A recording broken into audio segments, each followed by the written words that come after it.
कल हम लोग पढ़ लिए थे प्रथम कोटि की अभिक्रिया का समाकलित वेग समीकरण। ठीक है, प्रथम कोटि की अभिक्रिया का समाकलित वेग समीकरण हो गया था। अब हमको पढ़ना है प्रथम कोटि की अभिक्रिया की अर्ध आयु। बात मत करो, नहीं तो अभी आ गए पीछे तो धो देंगे तुम लोग को हम।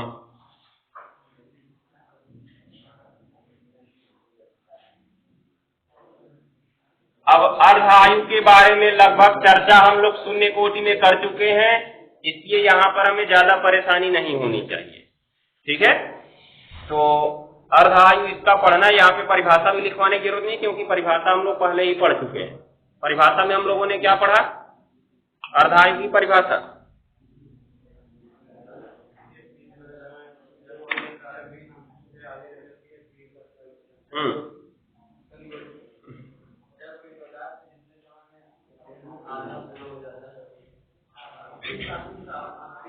अर्ध आयु वह समय होता है जितने समय में पदार्थ अपनी प्रारंभिक सांद्रता का आधा हो जाता है।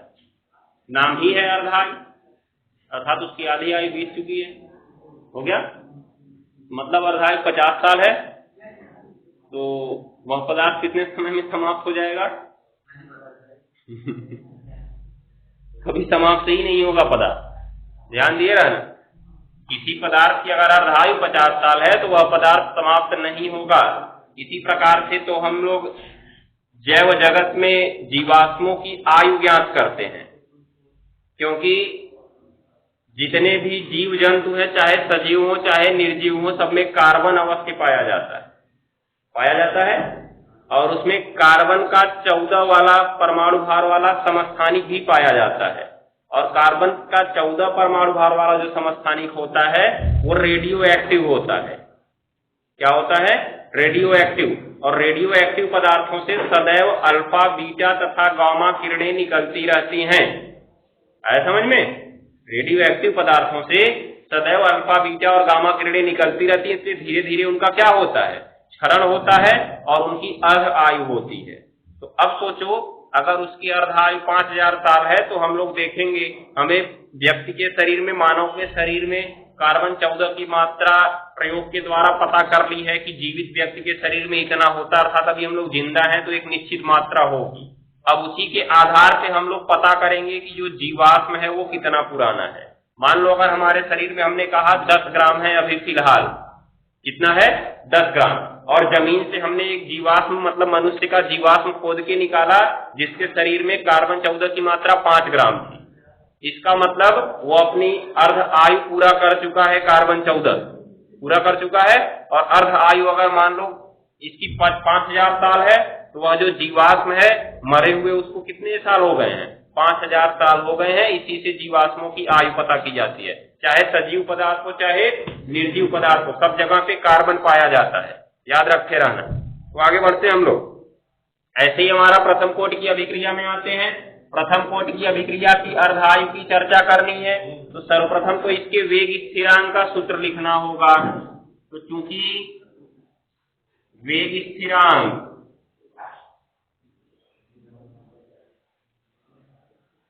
के बराबर क्या सूत्र बना था जी कल? अभी 2.303 बट्टे टी, फिर log base 10 a upon a minus x, ये हमारा सूत्र बना था। तो हमें तो यहाँ पे निकालना है अर्ध आयु। क्या निकालना है जी? अर्ध आयु। इसलिए t को लाना पड़ेगा ना इधर, क्योंकि k से तो मतलब नहीं है, वेग स्थिरांक नहीं निकालना है, हमको अर्ध आयु निकालनी है। इसलिए t को इधर लाओ, k को नीचे ले जाओ। तो इसलिए t बराबर 2.303 बट्टे t, उसके बाद log बेस 10 a बट्टे a माइनस x, यहाँ पे k आएगा नीचे। अब t को देखो, t को इधर ले आए तो k इसके नीचे चला आएगा, गुणा से भाग में जाएगा, भाग से गुणा में जाएगा। हो गया। उसके बाद देखो अभी इतना तो आ गया, अब चर्चा करो आगे, शर्त बनाओ अपनी। तुमको निकालना क्या है? अर्ध आयु, अर्थात दिए गए समय को अर्ध आयु में बदलना होगा। तो हम लिखेंगे जब समय t बराबर टी हाफ माने कहें तो इसको अर्ध आयु, अर्थात जब हम समय को अर्ध आयु में बदलना चाहते हैं तो क्या शर्त बताए थे? अभिकारक की बची हुई सांद्रता बराबर प्रारंभिक सांद्रता का क्या जी? अर्धायु का शर्त ही यही है, परिभाषा ही यही है कि वह समय जितने समय में पदार्थ प्रारंभिक सांद्रता का आधा रह जाता है, क्या कहलाता है? अर्ध आयु। तो जब भी तुमको अर्ध आयु निकालना हो तो बची हुई सांद्रता को क्या मानो? प्रारंभिक सांद्रता के बटे 2। ये फिक्स रूल है, यहाँ पे बदलाव नहीं होगा। अभी सवाल भी इस आधार पे लगेंगे, ध्यान देना। तो अब क्या होगा? बची हुई सांद्रता का प्रदर्शन किससे होता है? A माइनस एक्स से होता है बराबर प्रारंभिक सांद्रता का अध्ययन किससे होता है? A/2 से। तो क्या यहाँ पे पक्षांतर करके हम x की वैल्यू निकाले जैसा कल वाले में निकाले थे? नहीं, यहाँ पे निकालने की जरूरत नहीं है। निकाल लिए तो भी गलती नहीं है, निकालने से कोई फायदा नहीं होगा। 4 लाइन यहाँ बढ़ाओगे, 4 लाइन यहाँ बढ़ाओगे, क्योंकि यहाँ पे देखो जरूरत हमको पूरा A-x की है, दिख रहा है ना? पूरा जरूरत हमको A-x की है। तो अगर हम पता चला यहाँ से x की वैल्यू निकालने या पक्षांतर करके घटाएं, फिर यहाँ x की वैल्यू रखे फिर घटाएं, तो दोनों बार तो घटाना ही पड़ेगा ना। इसलिए हमको जब जरूरत A-x की है तो सीधे सीधे इसकी वैल्यू रखो। A-x की वैल्यू क्या मिली हमको? A/2। यही हम यहाँ पे उठा के रखेंगे। उसके बाद एक नए सूत्र का निर्धारण होगा जो कि टी हाफ का होगा। समझ गए? अब नोट कर लो, अब आगे बताएं। इतना बड़ा बड़ा लिख दिए, हो गई नहीं क्या? ध्यान देना, जब भी समय t को तुम टी हाफ में बदलते हो, बची हुई सांद्रता प्रारंभिक सांद्रता की क्या हो जाएगी? आधी हो जाएगी। ये फिक्स रूल है, इसमें कोई बदलाव नहीं होगा। अभी देखो, इसको मान लो समीकरण नंबर 1। अब हमको t बराबर क्या मिला? T half. A-x बराबर क्या मिला? A/2। इन्हीं दोनों मानों को हम इस समीकरण में रख देते हैं तो हमें टी हाफ का सूत्र मिल जाएगा। तो ध्यान से देखो क्या करेंगे। ऊपर मिटाएंगे पहले, तो फिर सब आगे शुरू करेंगे। लिखेंगे इधर समीकरण 1 से। जो समीकरण 1 है हमारे पास, उसमें जहां t था उसकी जगह टी हाफ रख दो। तो यही t है, t की जगह क्या रख दोगे? टी हाफ बराबर 2.303 बटे क्या जी? कि उसके बाद log बेस 10, ऊपर तो a ही रहेगा और नीचे A-x की जगह क्या रखना होगा जी? तो एक चीज ध्यान से समझो, a तो बेचारा अकेले ही है, इसलिए उसके बट्टे क्या लिख लो? 1, और उसके नीचे A-x बची हुई सांद्रता का आधा, अर्थात कितना जी? A/2। तो देखो हमको 4 पद मिल गए ना। हमें पता है सबसे नीचे वाला सबसे ऊपर जाता है और ये यहाँ पे आता है। तो अब सवाल हमारा हल हो चुका है, बस मान याद रखना है, गुणा भाग करना है, आंसर मिल जाएगा। तो देखो बराबर अब क्या मिलने वाला है? 2.303 बटे k। उसके बाद ध्यान से देखना, log बेस 10, ये नीचे वाला ऊपर जाएगा, मतलब 2 गुणा a, और नीचे केवल क्या बचेगा? 1 का तो कोई मतलब नहीं होता है, नीचे केवल क्या बचेगा? a से a कट जाता है, 2.303 बटे k। उसके बाद ये बचा तुम्हारा log बेस 10 2। यहीं से तुम्हारा टी हाफ का एक फॉर्मूला ये बन गया। अर्थात कहीं पे अगर तुमको तुलना करा के इसको काटना है तो डायरेक्ट इसका प्रयोग कर सकते हो जाएगा। उसके बाद अब देखो, क्योंकि log बेस 10 2 का मान हम लोग को पता है, क्या पता है? 0.3010, यही जानते हैं ना। अर्थात इसका गुणा कर दिया जाए, तो गुणा करने पे क्या आएगा?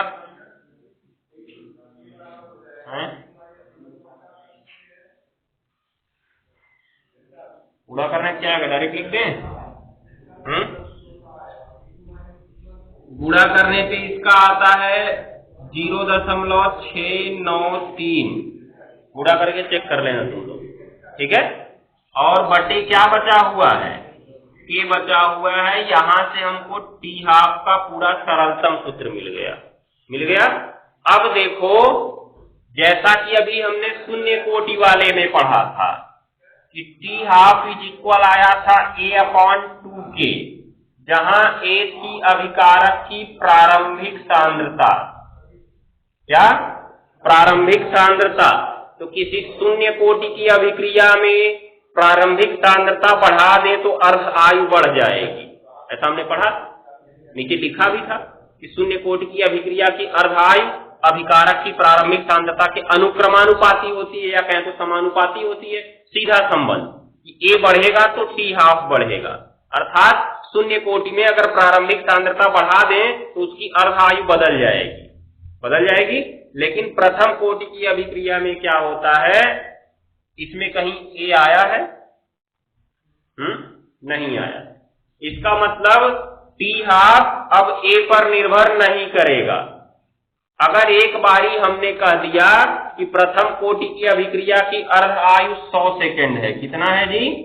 100 सेकेंड। तो ये फिक्स हो गया, हमेशा वो 100 सेकेंड ही रहने वाली है, चाहे अभिक्रिया में अभिकारक का 50 मोल लो, चाहे अभिक्रिया में अभिकारक का 100 मोल लो, ठीक है। उससे कोई फर्क नहीं पड़ता है तुम कितना मोल ले रहे हो। देखो, अगर तुम अभिक्रिया का 10 मोल लोगे, किसमें? प्रथम कोटि में 10 मोल लिए, और हमने कहा उसकी अर्ध आयु 100 सेकेंड है। अर्ध आयु 100 सेकेंड होने का मतलब 100 सेकेंड में ये आधा हो जाएगा ना। तो अब जब हमने पहले 10 मोल लिया तो 100 सेकेंड के बाद ये कितना हो जाएगा? 5 मोल हो जाएगा। लेकिन अगर हमने 100 मोल ले लिया तो भी 100 सेकेंड में ये इसका आधा, अर्थात कितना मोल हो जाएगा? 50 मोल हो जाएगा। समझ गए? ये चीज को ध्यान में रखो। उसको 100 सेकेंड में अब आधा होना ही होना है, चाहे तुम इसका 1000 मोल ले लो, 1000 ले लोगे ना, तब भी ये 100 ही सेकेंड में इसका आधा 500 कर देगा। कुछ समझ रहे हो अब कि जैसे जैसे अभिकारक घटता जाएगा वेग कम होता जाएगा।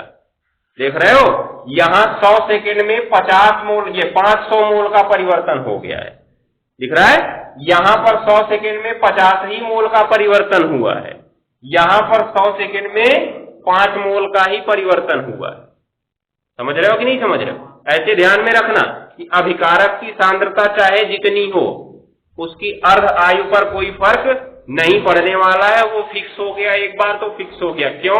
क्योंकि किसी अभिक्रिया के लिए वेग स्थिरांक का मान निश्चित होता है। नाम ही है वेग स्थिरांक, तो निश्चित ही होगा कि नहीं होगा? किसी अभिक्रिया में वेग स्थिरांक का मान निश्चित होता है, और जब यहाँ हमने एक निश्चित मान रख दिया तो ये भी तो निश्चित है। 693 में कोई बदलाव होगा क्या? नहीं होगा ना, निश्चित है। निश्चित में निश्चित का भाग दिए तो टी हाफ का मान भी एक निश्चित आ जाएगा, और वो भी पूरी अभिक्रिया के लिए क्या रहेगा? निश्चित ही रहेगा। हो जाएगा? तो इसको लिखो, यहाँ से हम तर्क लिख लेते हैं, फिर आगे सवाल की ओर बढ़ते हैं। विशेषता पढ़ लो, फिर सवाल की ओर बढ़ते हैं।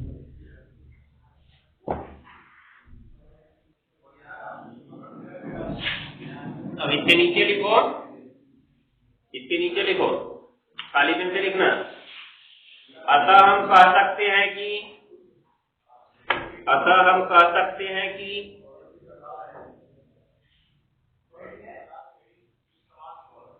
प्रथम कोटि की अभिक्रिया की अर्ध आयु, कह सकते हैं कि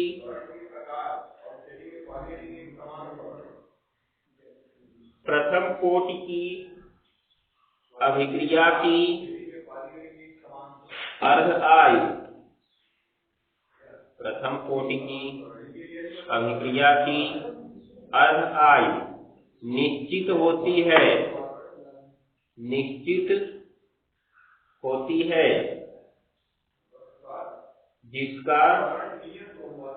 जिसका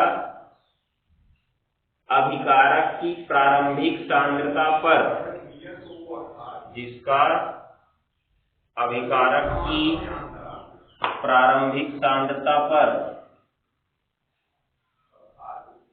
कोई प्रभाव नहीं पड़ता है,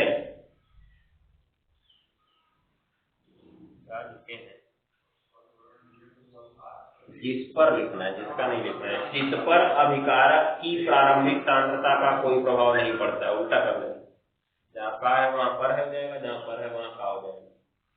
जिस पर अभिकारक की प्रारंभिक सांद्रता का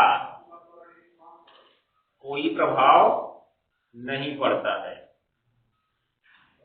जब इसमें कहीं प्रारंभिक सांद्रता आया ही नहीं तो प्रभाव कहां पड़ेगा, लेकिन शून्य कोटि में पड़ता है, ऐसा हमने देख लिया था। इसीलिए शून्य कोटि का संबंध पूछा जा सकता है एग्जाम में, और पूछा भी गया है।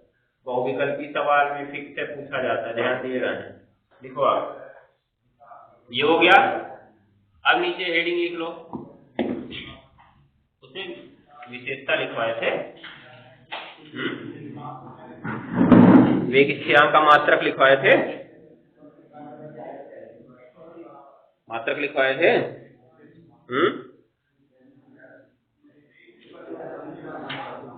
मात्रक लिखवाए थे ना, यहां पे लिखो तब।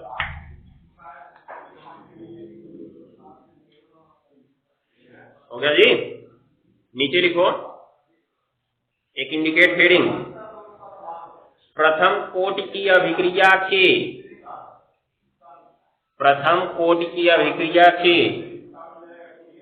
वेग स्थिरांक का मात्रक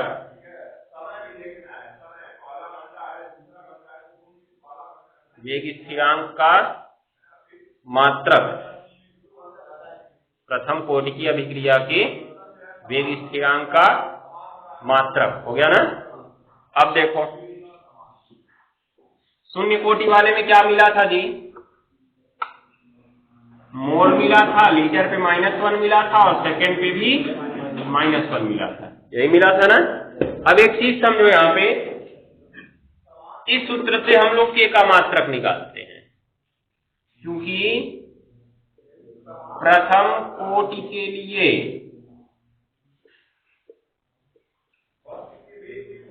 T½ बराबर क्या सूत्र मिला है हमको, 0.693/K। इसलिए K बराबर क्या मिलेगा, K को अगर इधर लाओगे तो T½ फिर नीचे चला जाएगा ना, हो जाएगा कि नहीं हो जाएगा। तो अगर हमको K का मात्रक निकालना है, अब सोचो इसका कौन मात्रक होगा, 693 का कोई मात्रक होगा, संख्या कौन मात्रक ही नहीं होता, तो इसका तो कौन मात्रक ही नहीं रहेगा। एक कर लो ऊपर, और नीचे किसका मात्रक लिखोगे, T½ T½ है क्या, अर्धायु। अर्धायु क्या एक समय ही है ना, समय।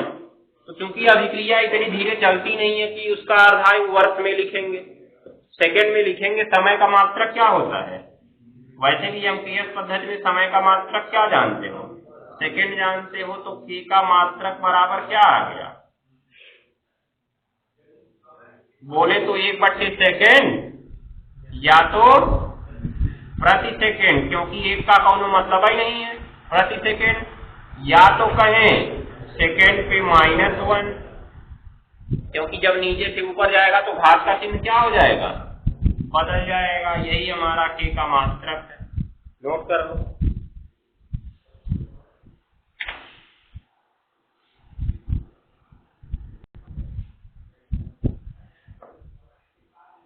हेडिंग लिखो, प्रथम कोटि की अभिक्रिया से संबंधित महत्वपूर्ण सवाल। बस यही सवाल पढ़ेंगे, चैप्टर समाप्त हो गया है।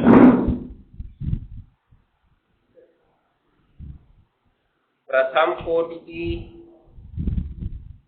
अभिक्रिया से संबंधित महत्वपूर्ण सवाल।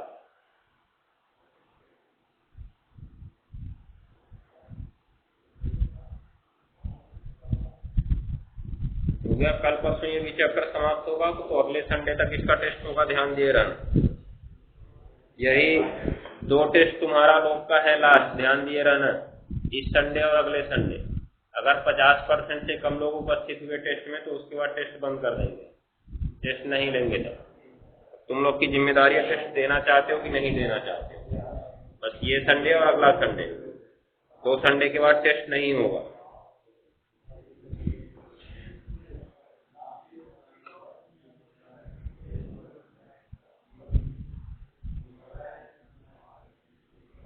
चलो देखो इधर,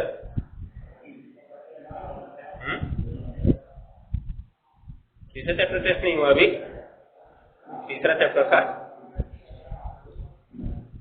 वही तो लिए थे अभी शाम को, विद्युत रसायन का टेस्ट लिए थे उस दिन शाम को, संडे को।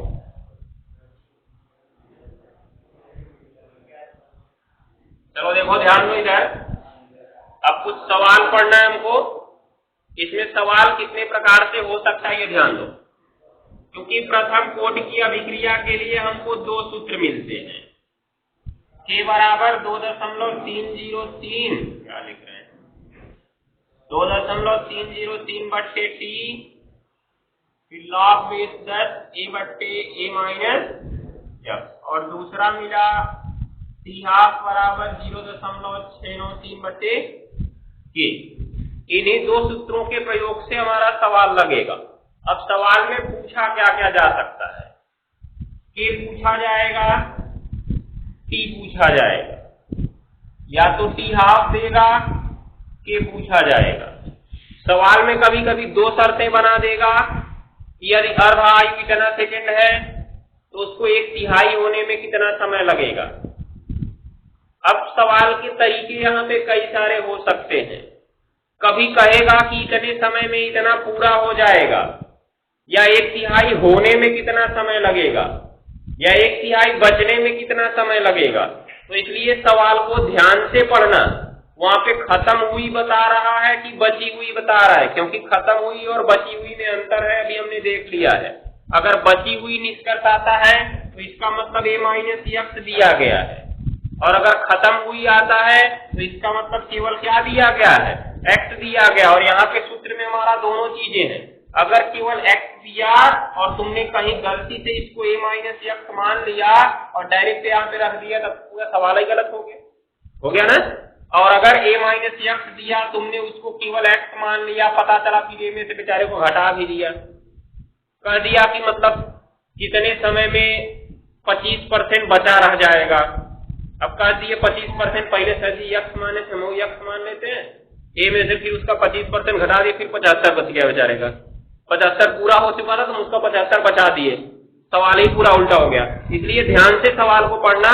ये चीजों में बहुत ज्यादा कंफ्यूजन होता है कि A माइनस x मानना है कि x मानना है। ठीक है, तो हम लोग सवाल सब तरीके का हल करेंगे और हर सवाल में जैसा आता जाएगा हम ऊपर लिखवाते जाएंगे और लिखते भी जाना। ये नहीं कि तुमको जब बोलते जा रहे हैं तो नहीं लिखो मत, अभी तो समझ में आ रहा है, वहां बाकी हो जाएगा, पता लगेगा सब, ध्यान दिए रहना। चलो शुरू करते हैं। सवाल नंबर 1, सबसे पहला हमारा सवाल इस सूत्र पे बनाते हैं कि T हाफ दिया रहेगा, K निकालना होगा। ठीक है, सबसे आसान सवाल, क्योंकि इसकी जरूरत अभी आगे के सवालों में पड़ेगी, इसलिए पहले इसी को पढ़ते हैं तब आगे बढ़ते हैं। लिखो इसमें, पहले सवाल को हम एक एक शर्त वाला पढ़ेंगे, 2-3 सवाल, उसके बाद तब सवालों में 2-2 शर्त लाएंगे, जिससे जब सवाल में 2 शर्त आ जाए तो तुम्हें उसको हल करने में कोई परेशानी ना हो। ठीक, तो पहला सवाल लिखो, किसी प्रथम कोटि की अभिक्रिया, किसी प्रथम कोटि की अभिक्रिया की अर्ध आयु, किसी प्रथम कोटि की अभिक्रिया की अर्ध आयु, हो गया, 100 सेकेंड है, 100 सेकेंड है, तो उसका वेग स्थिरांक ज्ञात कीजिए, वेग स्थिरांक ज्ञात कीजिए। हो गया ना।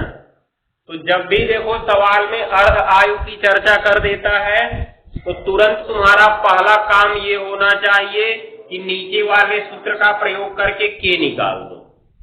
क्या निकालो? K। हो जाएगा।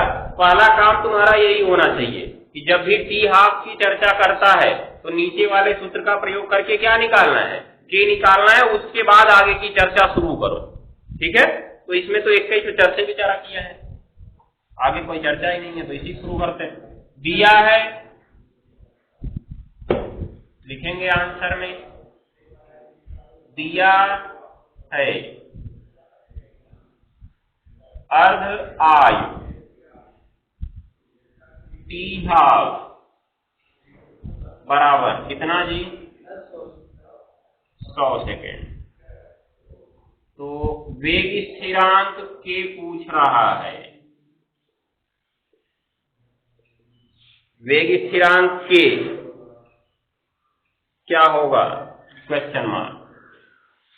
तो एक चीज दिया, एक चीज पूछ रहा है, तो के का सूत्र हम पढ़े हैं 2.303/t log बेस 10 a/a-x, उसमें बेचारा कहीं टी हाफ भाई नहीं किया, इसलिए हम लोग टी हाफ वाले सूत्र का प्रयोग करेंगे, क्योंकि टी हाफ बराबर हम लोग क्या जानते हैं 0.693/के। अब टी हाफ को इधर करो, के को इधर ले आओ, क्योंकि के निकालना है ना हमें, तो के बराबर 0.693 कितना जी, टी हाफ।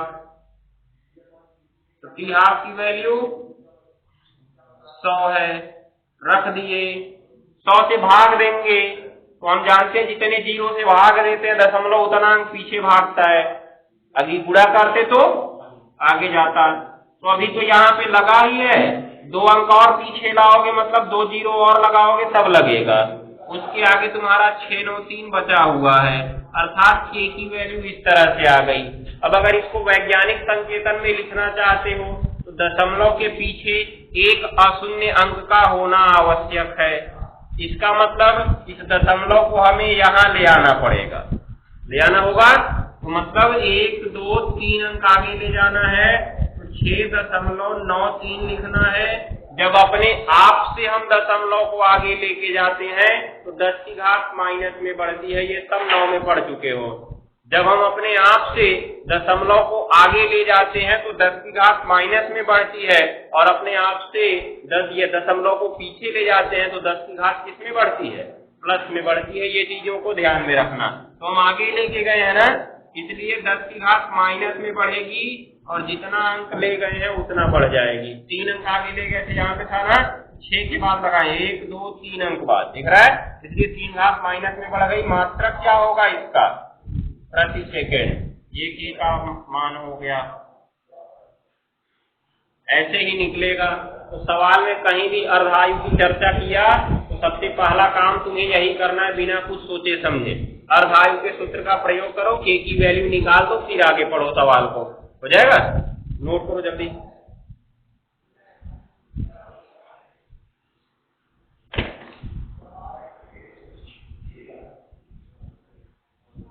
अगला सवाल लिखो, बड़े सूत्र के प्रयोग पे पढ़ लेते हैं। देखो,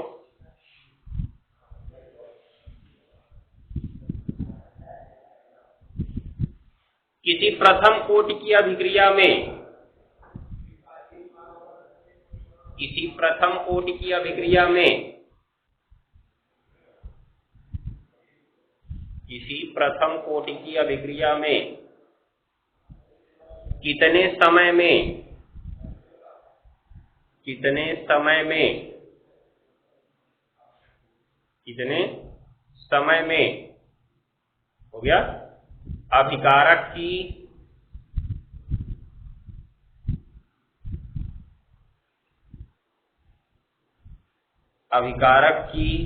सांद्रता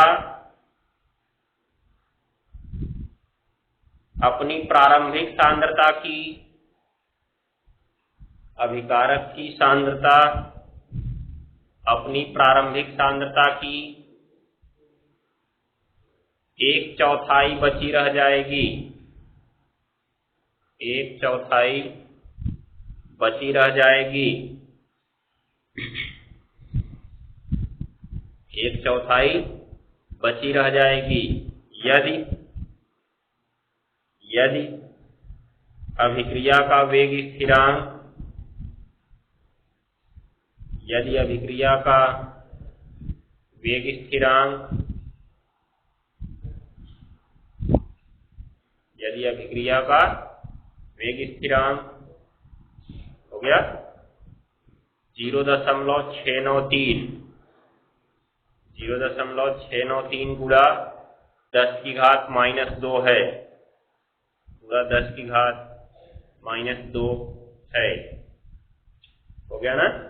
तो चलो यहां भी सवाल में हमने एक ही शर्त बोला है, अभी दूसरी शर्त नहीं लाए हैं। लेकिन अब एक चीज ध्यान दो, सवाल में कहीं अर्ध आयु की चर्चा की गई? सवाल में कहीं अर्ध आयु बोला है? नहीं बोला है। इसका मतलब टी हाफ वाले सूत्र का प्रयोग यहाँ पे अब नहीं होगा, बड़े सूत्र का प्रयोग होगा, जिसमें ध्यान देना है। तो सबसे पहले तो जो जो चीजें सवाल से तुमको मिल रही हैं उनको लिख लो, तब अपने सूत्र का प्रयोग करो। तो पहले तो तुमसे यही पूछा है कि अभिक्रिया प्रथम कोटि की है, ठीक है ना? तो सूत्र यहाँ पे प्रथम कोटि की अभिक्रिया का ही लगेगा, ये चीज को ध्यान में रखना है तुम्हें। तो शुरू करो, आगे लिखो, पढ़ोगे आगे। तो कह रहा है कितने समय में, तो पहले लिख लो सबसे ऊपर, क्योंकि अभिक्रिया प्रथम कोटि की है, क्योंकि अभिक्रिया प्रथम कोटि की है। हो गया, इससे हमको पता चल जाएगा कि सूत्र हमको प्रथम कोटि का प्रयोग करना है। अब उसके बाद देखो, पूछ रहा है कितने समय में, तो समय t हमसे पूछा जा रहा है, तो हमने कह दिया नहीं पता है। हो गया। उसके बाद कह रहा है कि सवाल को यहीं से पढ़ना, यहीं से एकदम ध्यान से पढ़ना है सवाल को।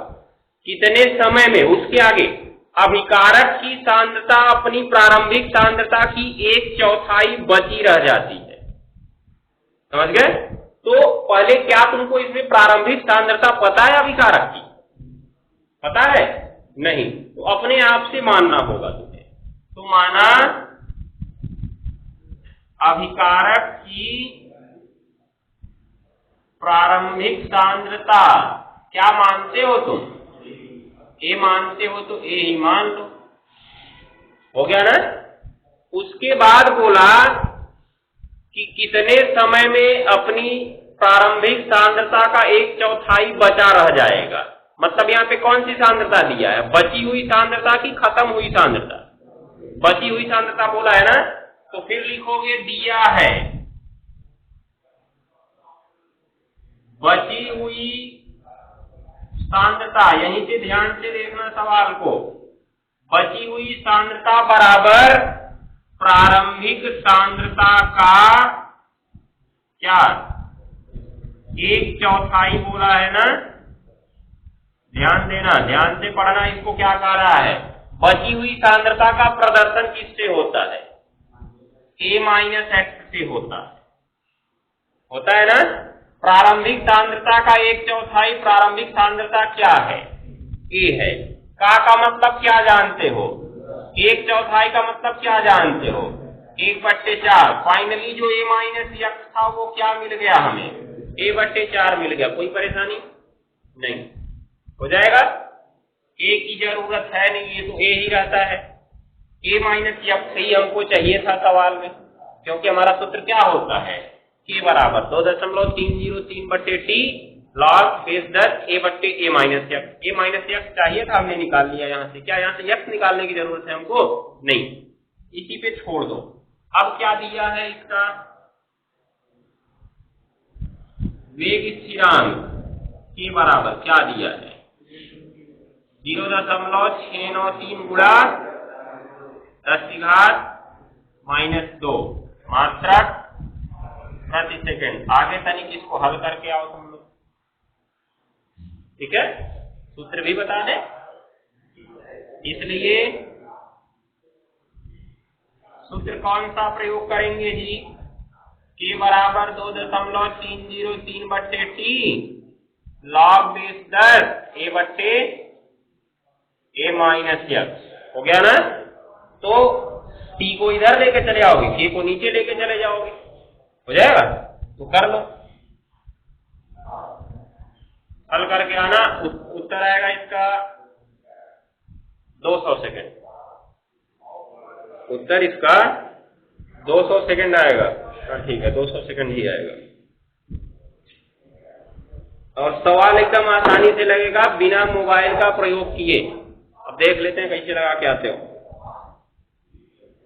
तनिक सा दिमाग लगाना, बिना मोबाइल का प्रयोग किए लगेगा, अपने आप कटेगा सवाल।